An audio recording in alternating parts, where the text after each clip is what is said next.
Let me paint a picture. You have a calendar app on your phone showing your meetings for the day, but you also have meetings on your laptop, and sometimes someone changes a meeting time while you're away from your desk. When you open the app on your phone, you expect to see that change right now, not tomorrow. So how do most apps handle this? They download every single event, every few minutes, whether anything changed or not. Think about that for a second. If you have 1,000 calendar events and only one of them changed, the app still pulls down all 1,000. It's like going to the grocery store and buying everything in the store just because you needed milk. Wasteful, right? That's the old way of doing things. And it gets worse. On a slow connection, that full download takes time. You sit there staring at a spinner, the app feels sluggish, your battery drains faster, and the server has to handle all those requests even when nothing changed. Now imagine you're building an app that syncs users from Microsoft Entra ID, or emails from Exchange, or files from SharePoint. The problem multiplies. You're moving gigabytes of data for no good reason. Delta queries solve this exact problem. Instead of asking for everything, you ask for only what changed since your last check. What if I could just get the new stuff? That's the question Delta queries answer. If you've ever waited for a sync to finish on a slow connection, or built an app that polls an API every few minutes and wondered if there's a better way, this is for you. What's coming is a simple change tracking mechanism. No magic. Just clever token math that lets you ask Microsoft Graph, what's new since I last asked? What is a Delta query? So what exactly is a Delta query? Here's the simplest definition. A Delta query asks Microsoft Graph for only the changes since your last check. Not everything, just the new, updated, or deleted items. Think about your email inbox. When you open it in the morning, you don't reread every email. You just look at the new ones. The ones that arrived since you last checked. That's exactly what a Delta query does, but for your Microsoft 365 data. Now contrast that with a full sync. A full sync is like making a complete backup of your entire inbox every time you check email. You'd have thousands of copies of the same messages. It's wasteful and slow. A Delta query is more like a change log. It says, here's what happened since last time, nothing more. This works across a lot of Microsoft Graph resources. Users, groups, mail, calendar events, contacts, files. If it lives in Microsoft 365, chances are there's a Delta endpoint for it. The first time you call a Delta endpoint, it returns everything. That's your baseline. You get all the data, plus a special link called a Delta link. You save that link. Then on subsequent calls, you use that saved link, and Microsoft Graph returns only the changes. Adds, updates, deletes. That's it. Why does this matter? Less data moved means faster syncs. Faster syncs mean a better user experience. Your app feels snappy instead of sluggish. And because you're moving less data, you use less bandwidth and less processing power on both ends. Lower cost, better performance. Microsoft designed Delta queries for apps that need to stay fresh without hammering the API. If you've ever hit a rate limit because you were polling too aggressively, you know why this matters. Delta queries let you sync efficiently without getting throttled. How the token system works. So how does the system remember where you left off? That's where tokens come in.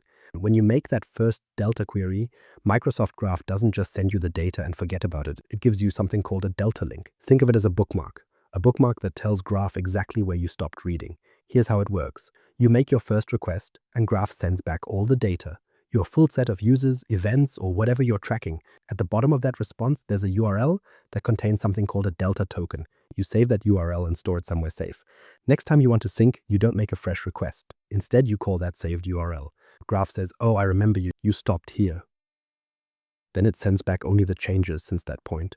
A new user was added, an event was deleted, a contact's phone number was updated. That's all you get, plus a fresh Delta link for next time.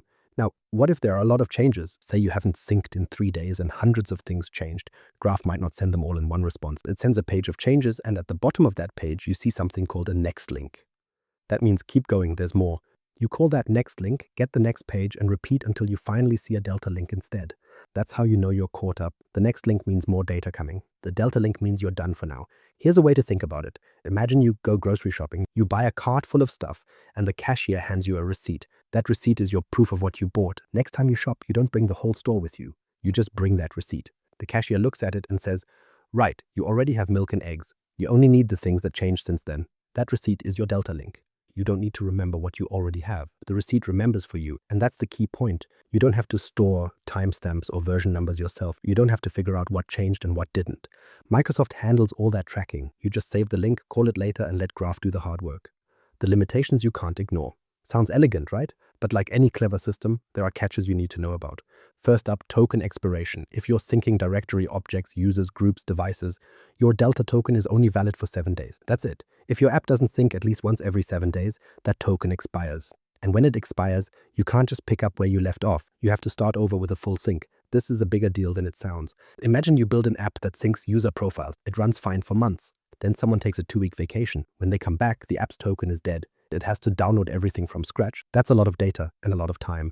Second, there's the dreaded 410 gone error. Even if your token hasn't expired naturally, Microsoft Graph can invalidate it. This happens during internal maintenance, tenant migrations, or other behind-the-scenes changes you can't control. When it does, Graph returns an HTTP 410 status. That's Microsoft's way of saying, I don't remember that token. Start over. And again, you need a full resync. Third, processing delays. Here's something that surprises a lot of people. When someone updates a user in Microsoft Entra ID, that change doesn't show up in Delta queries instantly. There's a lag, sometimes seconds, sometimes minutes. The change has to propagate through Microsoft's internal systems before it appears in the Delta feed. So if you're building an app that needs real-time updates, Delta query alone won't cut it. You'll think nothing changed when in fact something just hasn't shown up yet. Fourth, untracked properties. Not every property on a resource is tracked by Delta query. Take the skills property on a user object. That data lives in SharePoint, not in the main directory store. So if someone updates a user's skills, that change doesn't trigger a Delta response. Your app never sees it. You'd have to do a full read of that property to catch the update. This catches developers off guard all the time. Fifth, replays. Microsoft Graph makes a best effort attempt to avoid duplicates, but it doesn't guarantee it. The same change might appear in 2 consecutive Delta responses. That means your app has to be idempotent. It has to handle the same update twice without breaking. If you're inserting records into a database, you need to check if the record already exists before adding it. If you're updating a field, you need to make sure applying the same update twice doesn't corrupt your data. And sixth, query parameter restrictions. On user and group Delta endpoints, you can't use expand or order by. Want to include the manager property in your user sync? You can, but only if you use select in a specific way. Want to sort users by name? Not possible on the Delta endpoint. You have to work around these limitations with additional requests. So here's the summary. Delta query is powerful, it saves bandwidth, reduces latency, and makes your app feel fast. But it's not a perfect system. Tokens expire, changes are delayed, some properties are invisible, duplicates happen, and you can't use all the query features you're used to. You need to plan for these edge cases. Build in retry logic, handle the 410, expect replays, and most importantly, don't assume that what Delta query shows you is the complete picture, because sometimes it isn't. Delta query versus change notifications. So if Delta query has these gaps, token expiry, processing delays, untracked properties, why not just use push notifications instead? Let's compare how they work. Change notifications are push-based. Microsoft calls your endpoint when something changes. We're talking seconds, not minutes, near real time. If someone updates a user in Entra ID, your app knows about it almost instantly. No polling required. Delta query, on the other hand, is pull-based. You ask for changes on your schedule, maybe every hour, maybe every 6 hours, maybe once a day. The latency is measured in minutes or hours, not seconds. You decide when to check, and you get whatever changed since your last check. So what are the pros of push? Low latency is the big one. If you're building an app that needs to react quickly, say sending an urgent email alert when a critical document is modified, change notifications are your friend. You get notified the moment it happens. But push has downsides. First, you need a publicly accessible HTTPS endpoint. That means your app has to be reachable from the internet. For apps running inside a corporate network, that's a security concern. You need to open ports, manage certificates, and handle incoming traffic. Second, you have to handle validation. When you create a subscription, Microsoft Graph sends a validation token to your endpoint. Your endpoint has to return that token in plain text within 10 seconds. If it doesn't, the subscription fails. Third, subscriptions expire. You have to renew them before they expire, or you stop receiving notifications. And fourth, retries. If your endpoint doesn't respond within 3 seconds, Microsoft Graph retries with exponential backoff for up to 4 hours. If your endpoint is slow, notifications can get dropped entirely. Now for the pull side, the pros of Delta query are simpler infrastructure. No public endpoint needed, no inbound traffic to manage. You just make outbound requests from your app. That's it. You also have more control over when syncs happen. You can schedule them for off-peak hours, you can batch them, you can process changes at your own pace. But pull has cons too. Higher latency, obviously. You only know about changes when you ask. If you poll every hour, you could be up to an hour behind. Token expiry is another risk. If you don't sync often enough, your token dies and you have to start over.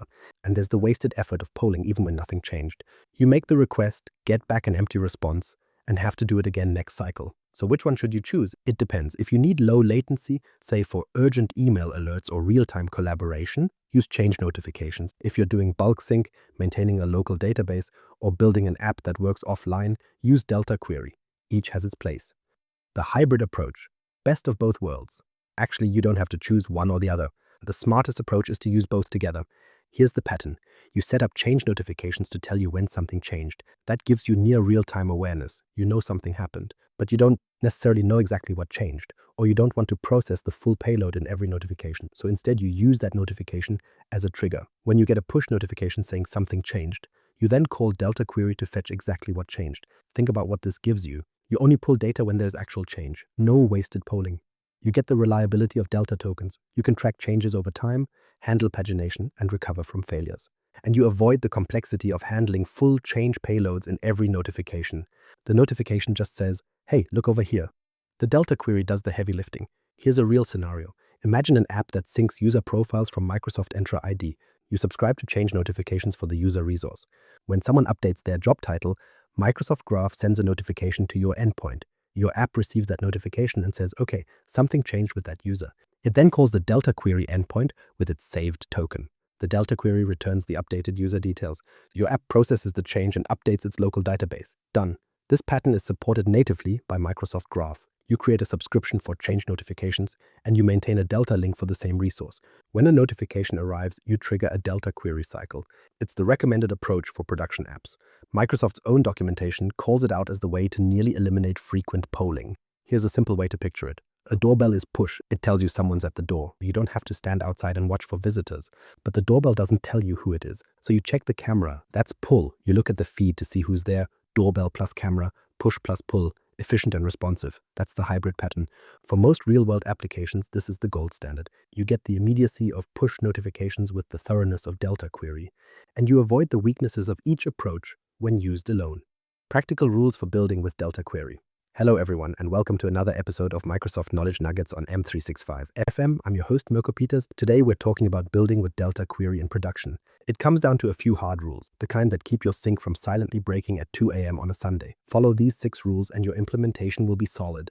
Miss one and you're asking for trouble. Rule 1, save your Delta link somewhere secure, not in a text file on your desktop, not hard-coded in your code. Use a proper database or a key store.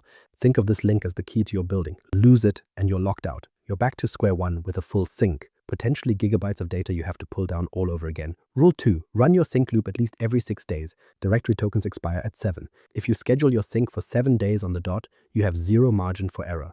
A network blip, a holiday weekend, a server restart, and your token is dead. 6 days gives you a full day of buffer. Rule 3, expect the 410 error. It's going to happen. Microsoft Graph will invalidate your token during maintenance or a tenant migration.